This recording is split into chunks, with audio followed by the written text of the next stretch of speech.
अस्सलाम वालेकुम। आज हम स्टार्ट कर रहे हैं एक्सरसाइज 5.3। इसका क्वेश्चन नंबर 1 है हमारे पास mod of x equals to 5/3। Mod जब भी हम ओपन करते हैं तो यहाँ सामने वाली जो वैल्यू होती है वो एक दफ़ा प्लस के साथ और एक दफ़ा माइनस के साथ ओपन होती है। तो हमने ये मॉड ओपन किया एक्स और एक ये दफ़ा प्लस माइनस के साथ ये वैल्यू आ गई। तो हमने एक दफ़ा लिख लिया एक्स इक्वल्स टू प्लस 5/3 और x equals to minus 5/3। Next question है हमारे पास mod of x plus 2 equals to 6। अब इसी तरह ये वाली वैल्यू एक दफ़ा प्लस के साथ हम लिखेंगे और यही वैल्यू हम एक दफ़ा माइनस के साथ लिखेंगे और ये मॉड ओपन हो जाएगा। x प्लस 2 इक्वल्स टू 6, ये प्लस 2 था, इक्वल के दूसरी तरफ जाके -2 हो जाएगा। तो 6 - 2 4। इस तरफ हम सॉल्व करेंगे, ये -6 है, ये प्लस 2 इक्वल के दूसरी तरफ जाएगा, -2 हो जाएगा। तो -6 - 2 हमारे पास होता है -8। नेक्स्ट है हमारे पास question number 3, mod of 5 - 1 equals to 9। तो हम इसी तरह ओपन करेंगे, मॉड ओपन करेंगे, 9 एक दफ़ा प्लस में आएगा और एक दफ़ा माइनस में आएगा। तो हमने यहाँ 5y - 1 इक्वल्स टू 9 किया, -1 था, इक्वल किस तरफ आके +1 हो गया। तो हमारे पास 10 आंसर आ गया। 5y से मल्टीप्लाई हो रहा था, इक्वल किस तरफ आके डिवाइड हुआ, 5 2 ज़ा 10, तो y का आंसर आ गया 2।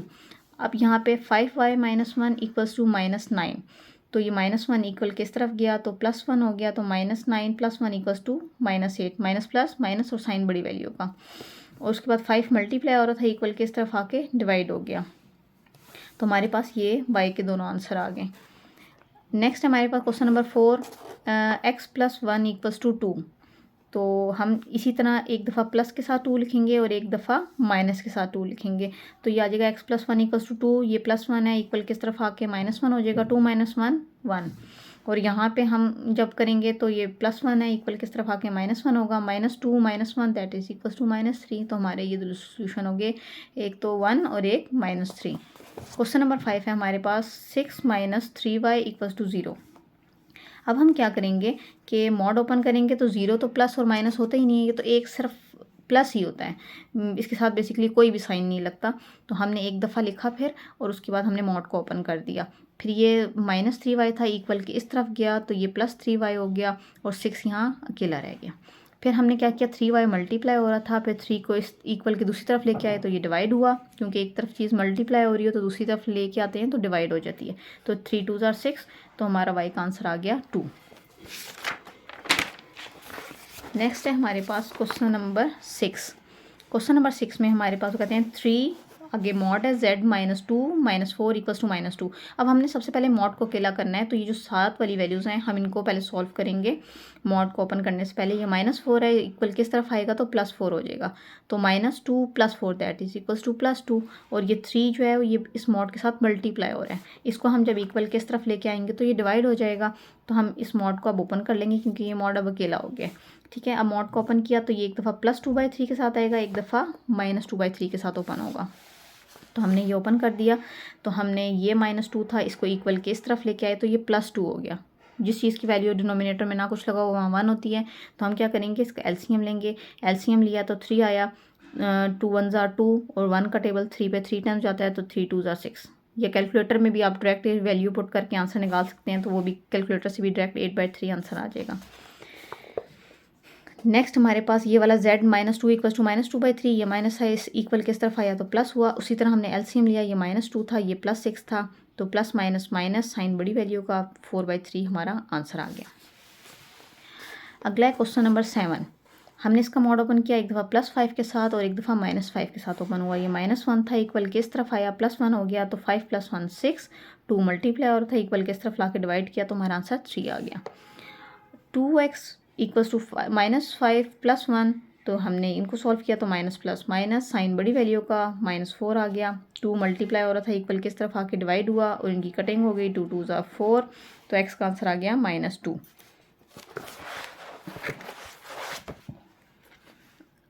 अगला है हमारे पास question number 8, mod of 3x + 2 equals to 7। इस 7 को एक दफ़ा हम प्लस के साथ लिखेंगे और एक दफ़ा हम माइनस के साथ ओपन करेंगे। तो +2 है, इक्वल किस तरफ आके -2 हो जाएगा, 7 - 2 that is equals to 5। 3 multiply हो रहा है, इक्वल किस तरफ आके डिवाइड हो जाएगा। और यहाँ पे हम जब सॉल्व करेंगे, ये +2 है, इक्वल किस तरफ आके ये -2 हो जाएगा। तो -7 - 2 हमारे पास हो जाता है -9। तो ये 3 मल्टीप्लाई हो रहा है, इक्वल किस तरफ आके डिवाइड होगा, तो ये कटिंग हो जाएगी, 3 3 ज़ा 9, हमारा आंसर आ जाएगा -3। अगला क्वेश्चन नंबर 9 हमारे पास है mod of 4x divided by 3 equals to 12। अब हमने तो मॉड को लेना है, हम इसको डायरेक्ट ओपन नहीं कर सकते 12 के साथ। इस 3 को इसके साथ क्योंकि मॉड नहीं है, ये डिवाइड हो रहा है, इक्वल की दूसरी तरफ लेके जाएंगे तो मल्टीप्लाई हो जाएगा। हम करते हैं भाई, हमने मॉड ऑफ 4x लिखा और 12 मल्टीप्लाई 3 कर दिया।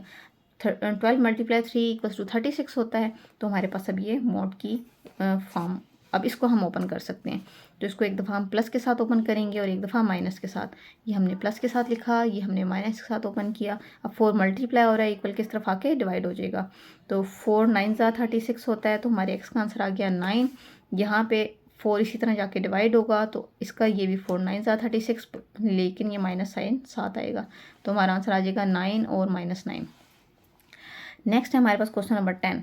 Mod of 5x plus 10 equals to 5। अब ये प्लस 10 है, इक्वल किस तरफ लाएंगे तो माइनस हो जाएगा। 5 minus 10 that is equals to -10। अब इस मॉड को ओपन करेंगे, तो इसको मॉड को तो हम ओपन कर ही नहीं सकते, बल्कि सॉरी, क्योंकि ये मॉड के इस तरफ अगर वैल्यू नेगेटिव हो जाए तो उसका सोल्यूशन पॉसिबल ही नहीं होता। तो हम इसको लिखते हैं so the solution is 5 set, कि हमने जो भी एक मॉड सॉल्व करना होता है, ओपन करना होता है, इसकी इस राइट साइड वाली जो वैल्यू होती है इसका पॉजिटिव होना बहुत ज़रूरी होता है। अब ये नेगेटिव है हमारे पास, तो हम इसको सॉल्व नहीं कर सकते। तो सोल्यूशन इज़ 5 सेट। अच्छा, उसके बाद है हमारे पास question number 11। Mod of 1 minus 2y by 4 equals to 3।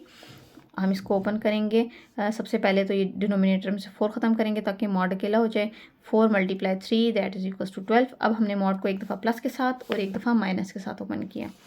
1 minus 12 ये प्लस हो रहा था, इक्वल के इस तरफ से हम इस तरफ ले आए तो माइनस हो गया, और ये -2y है, इसको इक्वल के इस तरफ ले गए तो ये पॉजिटिव हो गया। तो ये 1 माइनस 12 माइनस 11 और ये 2y आ गया। अब 2y के साथ मल्टीप्लाई हो रहा है, इक्वल के हम इस तरफ लाएंगे तो डिवाइड हो जाएगा। हमारा आंसर आ जाएगा -11/2। और यहाँ पे हम जब सॉल्व करेंगे तो ये 2y हम इक्वल के इस तरफ ले जाएंगे और ये वाला -12 इधर ले आएंगे, तो ये पॉजिटिव हो गया। 1 + 12 13 और ये 2y। अब 2y के साथ मल्टीप्लाई हो रहा है, इक्वल के इस तरफ लाएंगे तो डिवाइड हो जाएगा, तो y का आंसर बन जाएगा 13/2। अच्छा, उसके बाद है क्वेश्चन नंबर 12। x + 1/2 और 2x - 1/3। अब ये दोनों डिवाइड में इनके साथ मॉड नहीं है, तो इनको हम क्या करेंगे, क्रॉस मल्टीप्लाई करेंगे सॉल्व करने के लिए। ये 3 इससे मल्टीप्लाई हो जाएगा और 2 इससे मल्टीप्लाई होगा। हमने लिख दिया 3 × x + 1 और 2 × 2x - 1। अब इस वाली साइड को हम क्या करेंगे, प्लस और माइनस के साथ ओपन करते हैं। तो हमने ये ओपन कर दी प्लस और माइनस के साथ। अब हमने एक दफ़ा लिखा +2 और ये वाले मॉड ओपन हो गया, तो ये ब्रैकेट में आ गया 2x - 1, और ये एक दफ़ा हमने माइनस के साथ ओपन किया -2 और ब्रैकेट में 2x - 1। अब ब्रैकेट के बाहर की वैल्यू हमें पता है, ब्रैकेट के अंदर वाली हर वैल्यू से अलग अलग मल्टीप्लाई होती है। तो हम करेंगे 2 2 = 4x और 2 × -1 तो -2 आ जाएगा। इसी तरह 3 को 3 × x 3x, 3 × 1 3। तो हम x वाली वैल्यूज़ एक तरफ कर लेंगे, कांस्टेंट एक तरफ, 3 हम यहीं रहने देंगे, और ये -2 है, इसको इस तरफ लाएंगे तो ये +2 हो जाएगा, और ये 3x है, इसको इक्वल किस तरफ लेके जाएंगे तो -3 हो जाएगा। 4x - 3x, x आ जाएगा, 3 + 2 5 आ जाएगा हमारे पास। अब ये वाला जो पार्ट है इसको हम सोल्व करेंगे। -2 मल्टीप्लाई हो रहा है तो माइनस प्लस, -2 2 = 4 और 7x, माइनस माइनस प्लस, 2 1 = 2। अब ये वाले ब्रैकेट के बाहर वाला 3 भी इसी तरह मल्टीप्लाई करेंगे। 3 × x 3x और 3 × 1 3। तो ये हम 4x को इक्वल के इस तरफ ले आएंगे तो 3x + 4x हो जाएगा, और इस 3 को हम इक्वल के दूसरी तरफ ले जाएंगे तो माइनस हो जाएगा। 2 - 3 that is equal to 1। 3x + 4x, ये हमारे पास 7x आ गया। 7 मल्टीप्लाई हो रहा है x के साथ, तो इक्वल के इस तरफ आके हम इसको डिवाइड कर देते हैं, तो x का आंसर आ गया -1/7। अगला है हमारे पास क्वेश्चन नंबर 13। अब ये है हमारे पास दोनों मॉड, तो हम क्या करेंगे, इस वाली साइड को हम प्लस और माइनस के साथ ओपन करते हैं। ये एक दफ़ा हमने प्लस के साथ लिखा, एक दफ़ा हमने माइनस के साथ ओपन किया।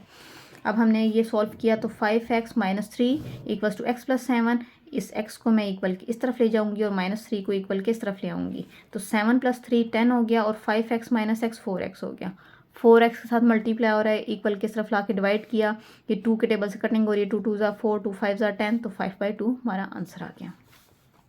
इसी तरह यहाँ पे ये माइनस के साथ था, तो माइनस साइन ब्रैकेट के अंदर मल्टीप्लाई होगा दोनों वैल्यूज़ के साथ, तो ये आ जाएगा -x माइनस प्लस -7। अब ये -x है, इक्वल किस तरफ लेके गए, +x हो गया, ये -3 है, इधर आके प्लस हो गया, और -7 एज इट इज़ रहा। अब इनको सॉल्व किया, माइनस प्लस माइनस साइन बड़ी वैल्यू का, तो -4 आ गया। 5x + x 6 मल्टीप्लाई और इक्वल के इधर ला के डिवाइड करेंगे, अगेन 2 के टेबल से कटिंग हो रही है, तो ये -2/3 हमारा आंसर आ गया। अगला है हमारे पास क्वेश्चन नंबर 14 और last question, mod of z+3 -3 equals to 5 minus mod of z+3। अब हम क्या करते हैं, सबसे पहले ये भी z+3 है, ये भी z+3 है, हम क्या करते हैं एक तरफ ले आते हैं। ये z+3 यहाँ माइनस हो रहा है, इक्वल किस तरफ लाऊंगी तो प्लस हो जाएगा, और ये -3 है, ये इक्वल किस तरफ जाएगा तो +3 हो जाएगा। तो 5 + 3 हमारे पास 8 आ गया। ये दोनों सेम z+3, ये भी z+3, तो हमने क्या किया, इनको ऐड कर दिया, तो हमारे पास बन गया 2z+3 इक्वल्स टू 8। अब 2 मल्टीप्लाई हो रहा है, इक्वल किस तरफ लाएंगे तो डिवाइड करेंगे, डिवाइड हो जाता है, सॉरी 2 4s are 8, तो हमारा आंसर आ गया z+3 का 4। अब इसको हमने क्या करना है, इस साइड को हमने एक दफ़ा प्लस के साथ लिखना होता है, माइनस के साथ भी, तो हमने प्लस के साथ भी लिख दिया, माइनस के साथ भी। ये +3 है, इक्वल किस तरफ लाएंगे -3, 4 - 3 दैट इज इक्वल टू 1। ये +3 है, इक्वल किस तरफ लाएंगे -3 हो जाएगा, -4 - 3, ये आ जाएगा माइनस माइनस प्लस साइन बड़ी वैल्यू का -7। इसी के साथ हमारी एक्सरसाइज ख़त्म हो गई। आप वीडियो को लाइक और चैनल को सब्सक्राइब कर लें ताकि आपको तमाम लेक्चर्स की वीडियो मिल जाएं। शुक्रिया।